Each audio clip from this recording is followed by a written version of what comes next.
अस्सलामुअलैकुम जी। सियालकोट ख्वाबों का शहर, मेहनत कशों का शहर। बारिश और सैलाबी रेलों ने इस शहर को उजाड़ कर रख दिया। घर, दुकानें, सड़कें पानी की लपेट में आ गए। लोग बेयारो मददगार दिखाई दिए। माएँ अपने बच्चों को गोद में उठाए। बुजुर्ग बेबसी की तस्वीर बने खड़े थे, मगर इसी अंधेरे में एक उम्मीद की जो किरण थी वो जागी।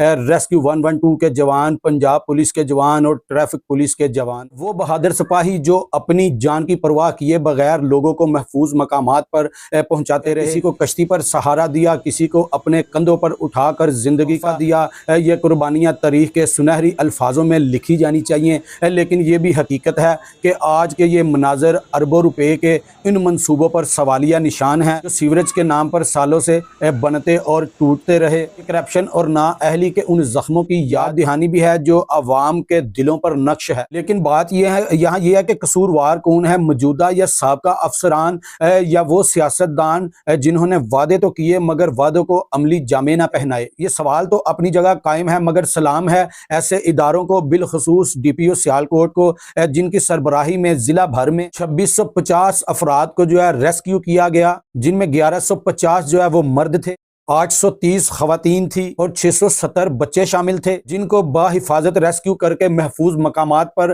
पहुंचाया गया, जबकि 350 मवेशी भी रेस्क्यू किए गए। इसके अलावा अदाद-ओ-शुमार के मुताबिक सियालकोट में 133 देहात, 25 शहरी मोहल्ले जो सैलाब से मुतासर हुए, जिन पर बिलखसूस समड़ियाल था, जिन पर DPO सियालकोट बजाते खुद जो है वो मुतासरा इलाकों का जाके दौरा करते रहे। इसके अलावा सियालकोट के जो दीगर मकामात थे जो मुतासर हो रहे थे, उन पर भी विजिट किया और जो है वो अहकामात अपने इदारों को जारी किए। जो कार्रवाइयाँ थी उनको तेज करने की भी हिदायत जो है वो जारी की गई। पर सियालकोट पुलिस को बिलखसूस जो है वो खराज तहसीन पेश करते हैं कि सियालकोट पुलिस ने ये साबित कर दिया कि मुश्किल के किसी भी हालात में सियालकोट पुलिस जो है आवाम के साथ शाना बशाना दिखाई देती है। लेकिन यहाँ पर अगर साबित कुछ ना हो सका तो हमारे सियासतदानों का किरदार साबित ना हो सका।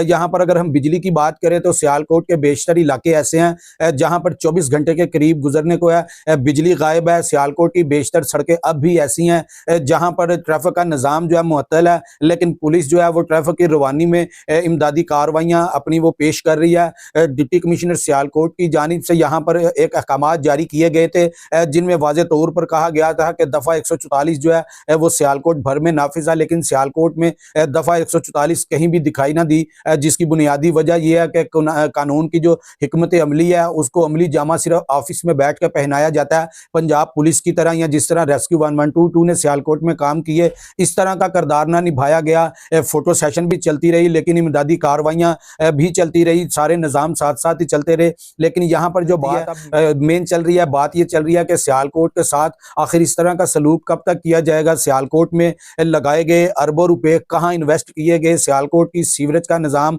तजावजात जो पुख्ता तजावजात आज भी कायम है, फोर्स भी कायम कर दी गई, लेकिन काम ना किए गए। सियालकोट म्यूनसिपल कॉरपोरेशन की जानिब से जो इनकी जिम्मेदारियां थी, कहीं भी म्यूनसिपल कॉरपोरेशन का अमला नजर ना आया। जब भी इमदादी कार्रवाइयां करता नजर आया तो हमारा रेस्क्यू 1122 का इदारा नजर आया, ट्रैफिक पुलिस नजर आई, पंजाब पुलिस नजर आई, लेकिन जो दीगर महकमे हैं जिनकी जिम्मेदारी है नकासियात की, ये सीवरेज के निज़ाम की, इस मामला को जो है वो बेहतर बनाने की, वो तो कहीं हमें दिखाई ना दी। सियालकोट की आवाम सड़कों पर बिफड़ी पड़ी थी, गलियों में, सड़कों में इस कदर पानी खड़ा था, आवाम जलीलो ख्वार थी। घर वाले बाहर नहीं जा सकते थे, बाहर वाले घर में आने के लिए मुश्किलात का उनको सामना था। अरबों रुपए की जो सियालकोट में, अगर आप सियालकोट भर का विजिट करें तो सियालकोट में अरबों रुपए की गाड़ियां हैं जो आज वर्कशॉपों में खड़ी हैं, जिसकी बुनियादी वजह यह है कि सियालकोट में इस कदर पानी खड़ा रहा कि सियालकोट में चलने वाली हर गाड़ी जो है वो मुतासरा हुई, लोगों का नुकसान हुआ।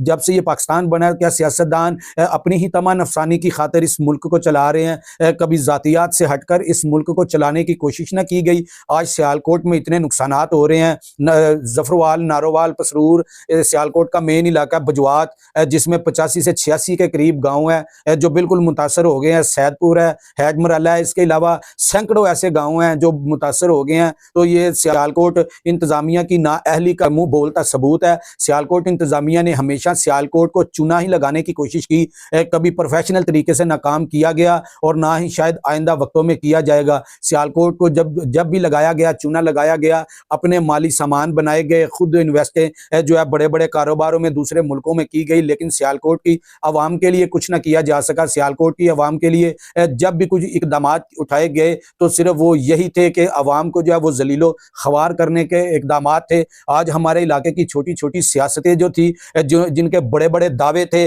जब कोई काउंसलर या वाइस चेयरमैन या चेयरमैन कोई इस तरह का कोई वोट मांगने आता है तो उनके दावे, उनकी कस्में इस तरह की होती हैं कि इंसान मजबूर हो जाता है कि यार ये बंदा हमारे घर तक चल के आया तो इसको वोट देना हमारा फर्ज है। जब वही जीत जाता है तो वही उस इंसान को हकीर समझता है जिस इंसान के आगे हाथ फैलाकर जाकर वोट मांगा करता था। तो ये सियालकोट की सियासत ही क्या ऐसी है या पूरे मुल्क में ऐसी सियासत चल रही है? अगर ऐसी सियासत चल रही है तो इस सियासत से जो है ना इस आवाम को कोई फायदा नहीं है और बिलखसूस सियालकोट को कोई फायदा नहीं है। तो यहाँ पर एक बहुत बड़ा और अहम पैगाम है। आज जो देहाती इलाकों से मुतासर होकर लोग सियालकोट सिटी में आए हैं, जिनके रिश्तेदार है यहाँ पे, जिनके अजीज़ो कारब है यहाँ पे, उनसे बिलखसूस ये दरख्वास्त है कि अपने रिश्तेदारों से जो है वो फौरी राब्ते में आए। कई लोग ऐसे हैं जिनके पास खाना नहीं है, सामान बह गया है, पैसे बह गए हैं, कोई इमदादी उनको सामान नहीं मिला, तो अपने इर्द गिर्द अपने अजीज़ो कारब का ध्यान रखें, उनसे पता करें अगर किसी चीज़ की ज़रूरत है। सियालकोट में बहुत सारे ऐसे मकामात है, प्राइवेट मकामात है, यहाँ पर सरकारी इस तरह का कोई इंतज़ाम नहीं किया गया। सरकारी जो यहाँ पर डीसी सियालकोट की जानिब से जो यहाँ पर वो कैंप लगाए गए थे, वो उस कैंप में आप कहीं भी जाकर सियालकोट में देख लें, वहाँ आपको सिवाय फ्लैक्स और उस कैबन के कुछ भी नज़र नहीं आएगा कि जो मतहत अमले हैं वो अपने घरों में सोए होंगे।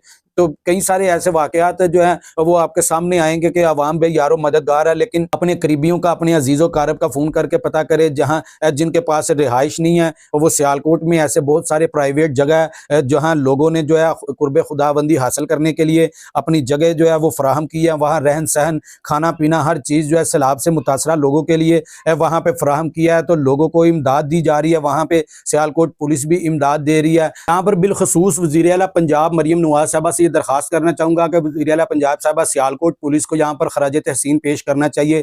इनको जो है वो सर्टिफिकेट से नवाजना चाहिए जिस तरह सियालकोट पुलिस ने अपनी खिदमात सर अंजाम दी।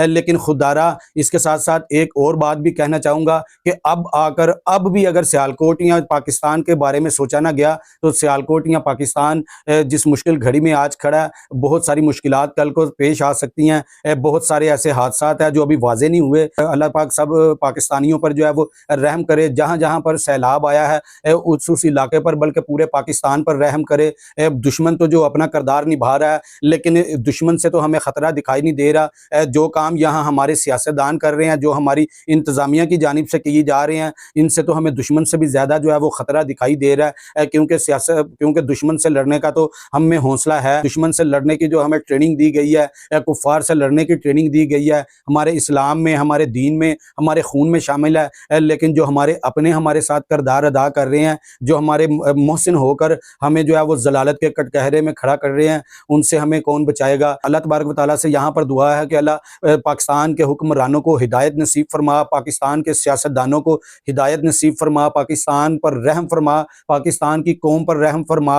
और जो लोग अपनी तमा नफसानी की खातिर, सिर्फ ज़ातियात की खातिर इस मुल्क को में कायम है, अल्लाह ताला उनको तबाह बर्बाद फरमा। जो लोग मुल्की नुकसान के हक़ में अल्लाह ताला उनको भी तबाह बर्बाद फरमा। तो